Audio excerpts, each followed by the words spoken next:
Now, as we know, because we've covered it regularly, both here and on my TV show Sputnik, the killer of poor Harry Dunn was an American intelligence operator called Sarcoolas.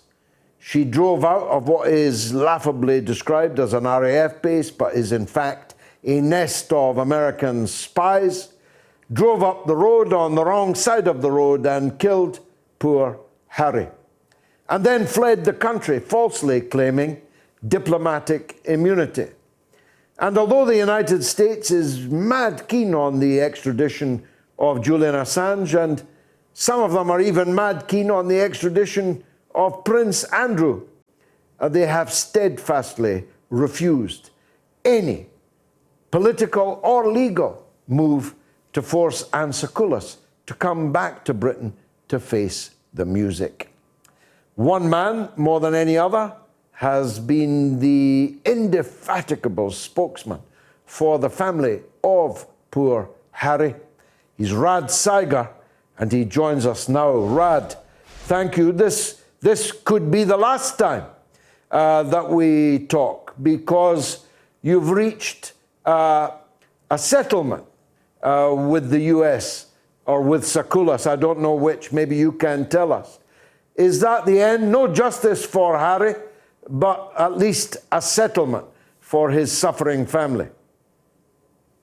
George, very good evening to you. It's good to be with you as always. So just to remind your viewers and listeners, there are two separate legal cases ongoing, and they are distinct and separate from each other. So the first one is the civil case, which Harry's parents have brought against Mrs. Sarcoolas personally for civil damages in the United States, what you and I might call a personal injury case. That is the case that was resolved this week. I cannot go any further than that word, resolved. But that case has absolutely nothing to do whatsoever with the separate criminal case, which the Crown Prosecution Service here in the UK remain intent on bringing against Mrs. Sarcoolas. And we are very confident this evening that that is exactly what is going to happen. So the resolution of the civil case has absolutely nothing to do with the ongoing criminal case against her. Now, the DPP has tried but failed so far. Why do you say this evening there's a better chance that they might now succeed? We knew instinctively, George, when President Biden came into power in January, that he was going to reverse President Trump's decision. He's spoken frequently about the fact that nobody is above the law, that human rights are important, and we knew he had been through a similar tragedy himself. And sure enough, George, over the following weeks and months, we began to hear from officials in the FCDO that the decision was going to be reversed. And you'll remember, George, on the eve of G7 and on the first day of G7, Harry Dunn dominated the agenda because Boris announced to the world that the path to justice had been cleared by President Biden. And so ever since early June, we've simply been waiting to hear from the Crown Prosecution Service, whose case, it's in their hands, as to when and how that prosecution is going to be brought. So for us, it's no longer a question of if, but how and when. And obviously, George, you'll appreciate this. I have almost daily contact with officials both in London and Washington. And I wouldn't have the temerity to come onto your wonderful show tonight and mislead the audience. There's no doubt in our mind that that is what is now going to happen. What are the various forms, Radd, in which it could happen? One is obviously her returning to face a British court. Are there any other more creative forms? Could this case somehow be heard in the United States, or like the Lockerbie case held at The Hague? I mean, what are the different options?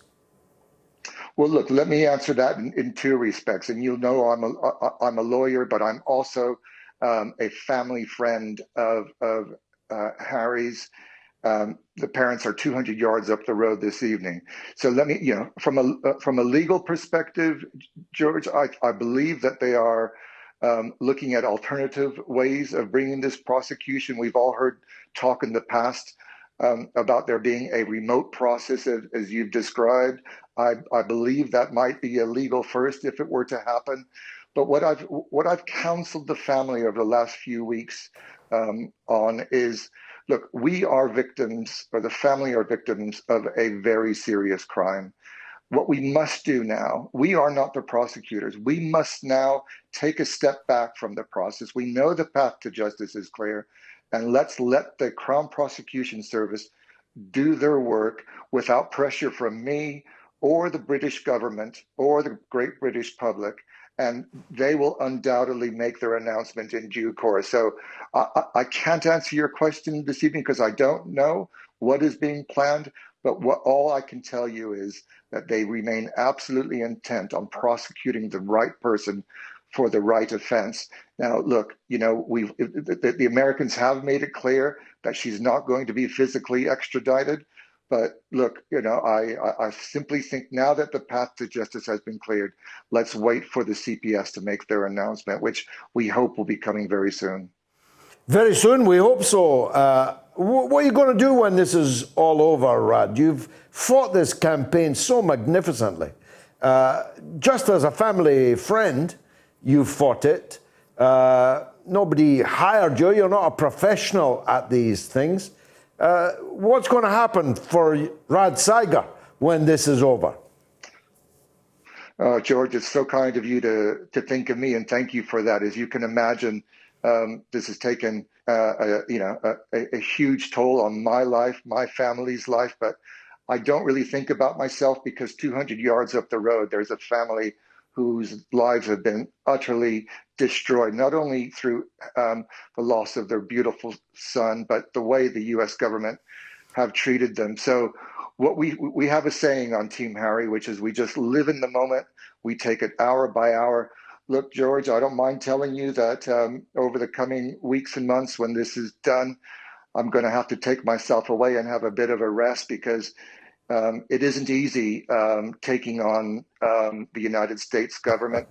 They had a plan. Their playbook was to sweep this family under the carpet and for you all to have never heard of them. And it's taken every ounce of my energy and strength to wrap my arms around them and say, no, you do not get to kill one of my friends and walk away. But thank you for thinking of me. I'll continue to put the family's interests first, and then I'll look after myself once they're sorted out. Luckily, there's more than a few ounces of your courage and strength. Radd Seiger, thanks for joining us.